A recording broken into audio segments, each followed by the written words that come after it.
What's up, YouTube? Today we're going to be looking at the Black Bolt and White Flare sets for the Pokemon TCG. It is going to be our, I guess, mini set or like full set. I'm not really sure. We're going to look at the details together. This was announced a couple of days ago. I'm a little bit late to the jump, but it is our first English dual set, which is really cool. So they're going to be split up into two sets where like some of the cards are only going to be in one and some of the cards are only going to be in the other.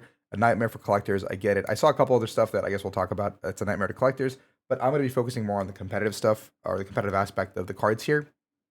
So we'll take a look at those as we're going. If you guys enjoy this kind of content from me, please like and subscribe. We're going to have a ton of everything Pokemon here. We're just going to make you guys up to speed. So when the new cards come out, you'll be, no surprises. So we have a couple cards that were revealed already from the two expansions. These cards are coming out in June 6th in Japan, and we'll have all 156 UNOVA Pokemon. Obviously an homage to the new ZA games coming out, which I believe is... Wait, no, that's not even right? That's Kalos.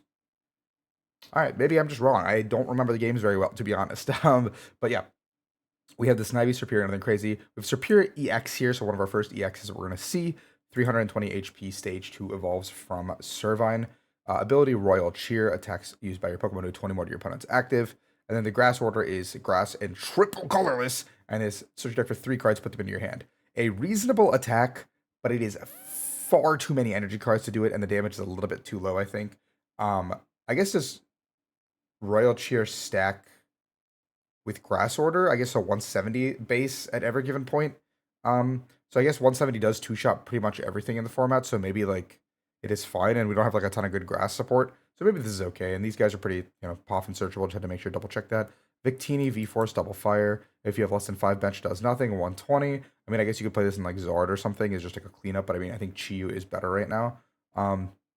Tepig and Pignite. And then the Emboar I have seen, this is just a big guy that has the ability Inferno Fandango. And for those of you who remember, back in the day, the black and white Emboar was a force to be reckoned with. The same partners obviously don't exist right now, but it brings a tear to my eye seeing a nostalgic card like Inferno Fandango. As often as you'd like during your turn, you may attach a fire from your hand to one of your Pokemon, and then Heat Crash. So it's very cool to see this come back in this capacity. Reshiram EX is our basic EX, the first one we're seeing. 230 HP, Fire type Pokemon, basic, double colorless Slash.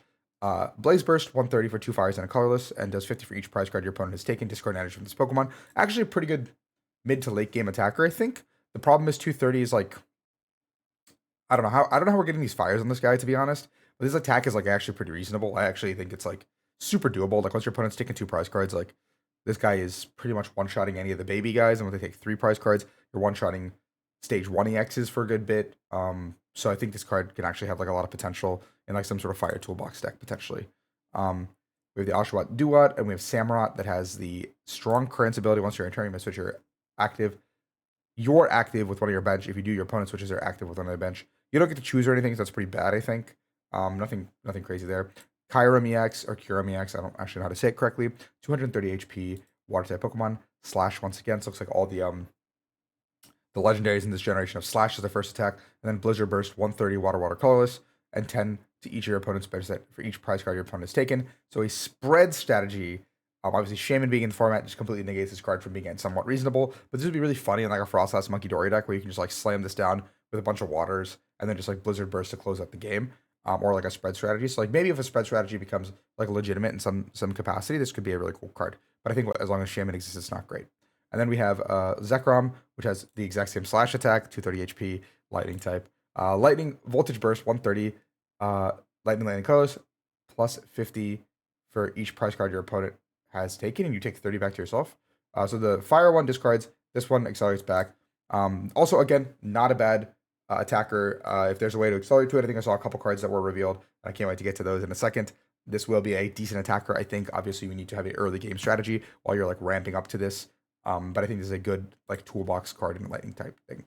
All 156 Unova Pokemon will get an illustration rare or a special illustration rare in the set. The following revealed so far.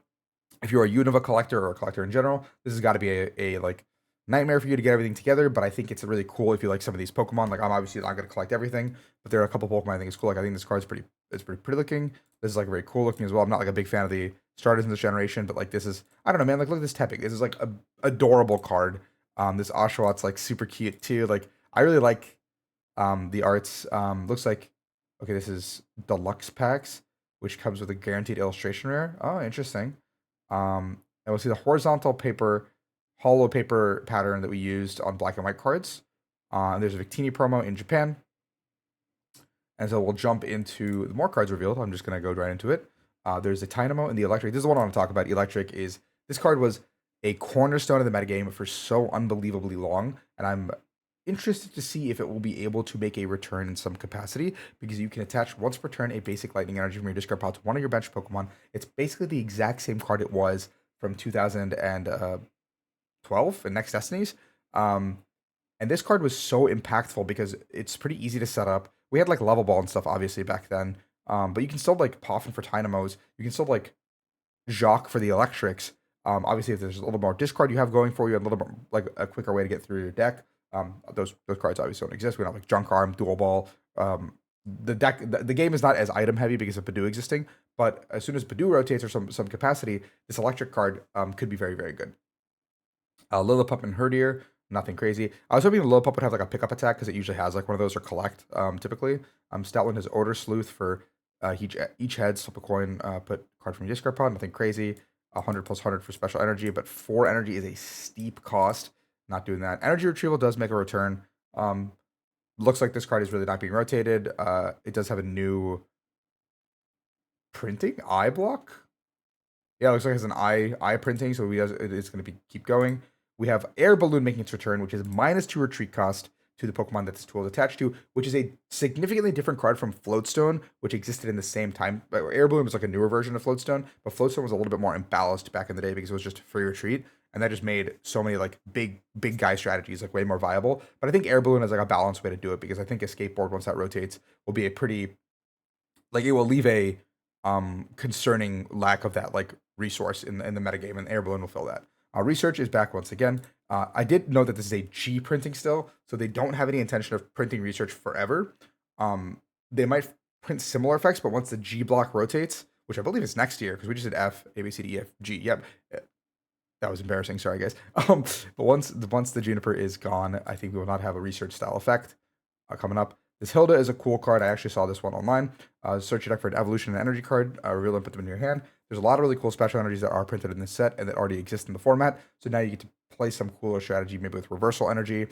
Neo Upper becomes a significantly better ace spec because you now have a way to search for it. Legacy as well could now be played in decks that weren't Lugia potentially because you can once again search for it. So maybe some of these ace specs and some of these energy cards that weren't seeing as much play, we'll see some more play with Hilda because you can get that like your setup is just a little bit better with Hilda, and if your deck revolves around not that many evolution Pokemon, you can just like spam into it and go from there. Sharon is the exact reprint back. Draw 3. Wonderful rival. Prism Energy is back. Looks cooler than the old one, but it is the exact same card functionally.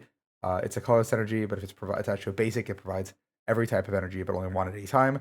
A very good card for basic toolbox style decks. I think the format is a little bit too quick for that right now, but we'll see how it shakes up. Ignition Energy. If this card is attached to one of your Pokemon, discard at the end of the turn. Provides 1 color as well attached to a Pokemon. Attached to an evolution, provides 3. That's actually pretty sick because it can go into like your the Superior we just talked about, stuff like that. I'm sure there's more strategies people have already figured out. Pretty cool. It's functionally just double Excel energy or whatever it was, or triple Excel energy, but very cool. And then we have these new arts, these black and white rare arts. When I first started playing competitive Pokemon, Black and White was like one of the first sets that came out during Nationals. And I just really, really remember that this like textured, I hope these are textured, this like textured full art Zekroms and Reshiroms were like the coolest thing as a kid. And like I'm really glad that they're bringing them back for like nostalgia's sake. Like I definitely want one of these each for my binder. Don't really care about Sharon here, but like, I definitely care about this like teeny stuff like that. Like I think this is just so sick. Like these are just so sick. Anyway, let's go to the next thing. We have the Genies. The Genies were, a threat to be reckoned with. I'm sure they'll get EX and some capacity as well down the line. Wrapped in Wind, attach a basic to this Pokemon. That's not great. 100 move to your bench. Again, not great. Thundurus is lightning from your deck to this Pokemon. This Pokemon, again, not great. 110 discard, not great. Abundant Harvest, basic energy from your discard to this Pokemon, not to your bench. Again, terrible. The old Landorus that was like 10 years ago was better than this significantly. And then we have the Earthquake that is a 110 to each your bench, also bad. Like they're basically just like functional reprints of the original 3 Genies, but this Genie was way better. Because I don't know, like the format was a lot slower back then, so these could actually do a lot more. Like this Thundurus was a lot better because you could just like accelerate your lightnings into play early and then play the game from there. But functionally, like this current format, it's not great. These are just like homages to those days. The special sets are out. It's all going to be like ways to get them is like not gonna. It's the same as like prismatic and all that stuff. So July 18th is our first day. These are going to be legal for the World Championships, more than likely. So it should be very interesting to see how we, shake up with everything going into Worlds. Will be very, very fascinating uh, to see how we play that out. Then we have Amoongus and Fungus, which has dangerous reaction, 30 plus 120 for special condition, nothing crazy. Looks like a lot of these cards are gonna be pretty like mediocre across the board, to be honest, and more so like it's just gonna be like an homage set. But like with these mini sets, there's always like one card that can shake up the meta completely, which I'm very interested to see what that actually is. Because like for example, Hilda could be one of those cards. Like I think Hilda and Prism and the Ignition Energy or an Air Balloon again. These are the cards like I think for the World Championships, this will shake up a little bit immediately already. Like board can be cut pretty frequently for Air Balloon, for example, stuff like that. So I hope you guys enjoyed this video. I'm gonna keep covering new cards as they come out, and please hit the like and subscribe button. It would mean a ton. Thank you. Peace.